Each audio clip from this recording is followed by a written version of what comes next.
जय श्री महाकाल।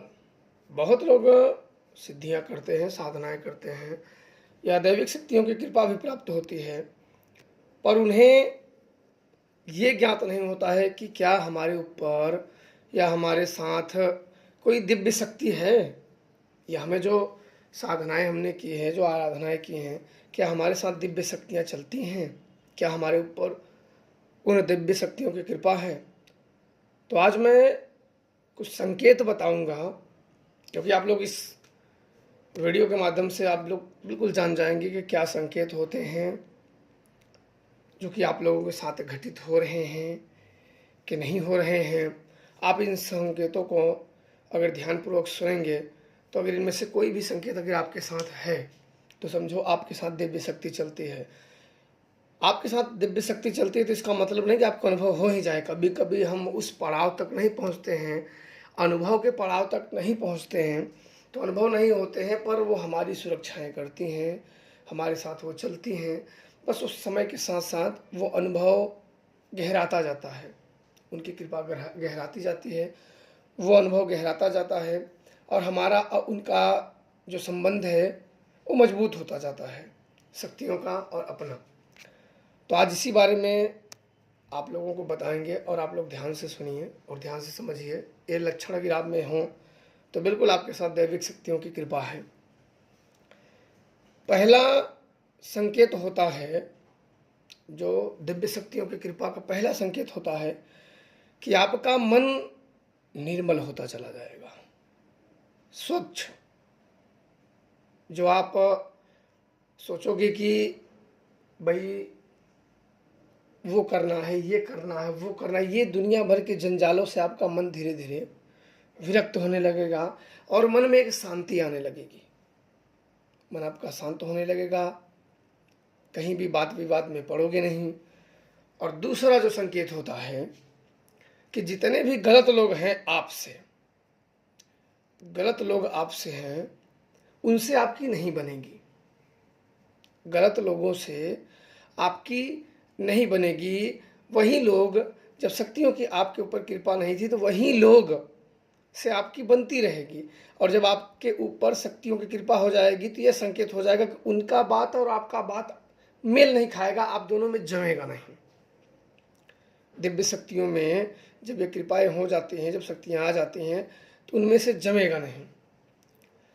तीसरा जो संकेत होता है दिव्य शक्तियों की कृपा का, तीसरा जो संकेत होता है कि पूजा पाठ और उपकार की भावना आ जाती है मन में, कि कर सको या ना कर सको, किसी का भला कर सको या ना कर सको, क्योंकि किसी का भी समस्याएं बड़ी होती हैं, जटिल होती हैं, अन्य कारण से होती हैं, उनका कोई मार्ग नहीं दिखता है उसको ठीक कैसे किया जाए, पर आपके मन में ऐसी भावनाएं जाग जाएंगी कि हम भला करेंगे, लोगों की समस्या या लोगों का सहयोग करेंगे या ईश्वरीय चीज़ों को करेंगे।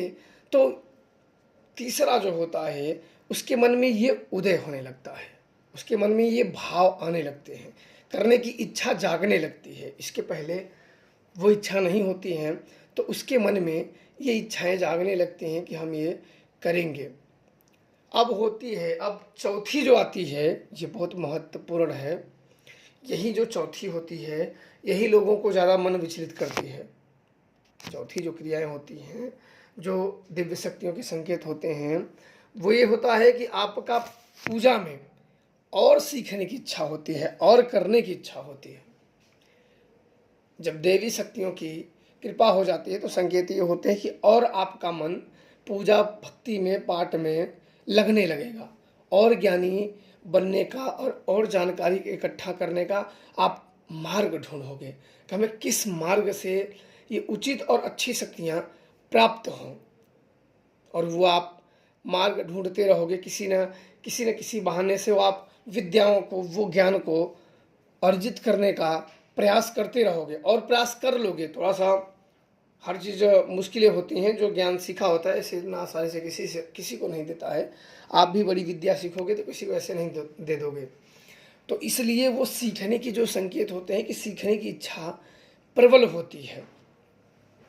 और पांचवी जो होती है, जो पांचवें संकेत होते हैं, इनमें यह होता है कि कोई भी कोई भी व्यक्ति धर्म कर्म के कार्य हो तो उसमें वो शामिल होता है, उसमें शामिल होता है, नहीं शामिल होता है तो उसमें कुछ योगदान दे देता है भगवान के नाम पे, यदि उसके पास है तो, और नहीं है तो वो शरीर अपने शरीर सहित उसमें कुछ योगदान करता है, कुछ काम करता है, खिलाना पिलाना बनाना भंडारे का या जो अन्य तरीके से है। क्योंकि दैविक शक्तियाँ जो होती हैं, जो इनके संकेत होते हैं, सदैव पूजा पाठ मंदिर या अन्य जैसे स्थान हैं जो धार्मिक स्थल हैं, यहाँ खींचते हैं, यहाँ जाने की इच्छाएं होती हैं, प्रबल इच्छाएं होती हैं।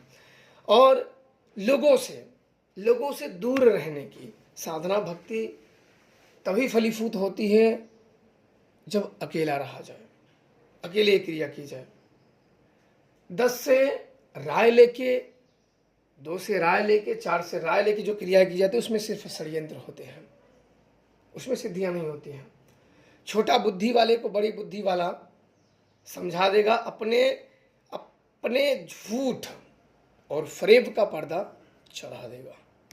तो इसलिए भक्ति सदैव अकेले करो, और कहा गया है कि भक्ति सदैव गुप्त तरीके से करनी चाहिए। गुप्त इसलिए ताकि कोई भी व्यक्ति आपके उससे खिलवाड़ ना कर सके, कोई भी उसको, क्योंकि आप भक्ति कर रहे हो, उस मार्ग में चल रहे हो, और उस मार्ग को ही कोई अगर सच झूठ बोल के अवरुद्ध कर दे, रोक दे, तो आप भटक जाओगे, फिर आप वहाँ नहीं जा पाओगे जहाँ आप जाने की इच्छा है। और भक्ति के मार्ग में से अगर भटक जाना तो यानी अपने लक्ष्य से चूक जाना, और अपने लक्ष्य से चूका व्यक्ति अपने सही स्थान पे नहीं जाता है, क्योंकि वो चूक जाता है अपने लक्ष्य पे।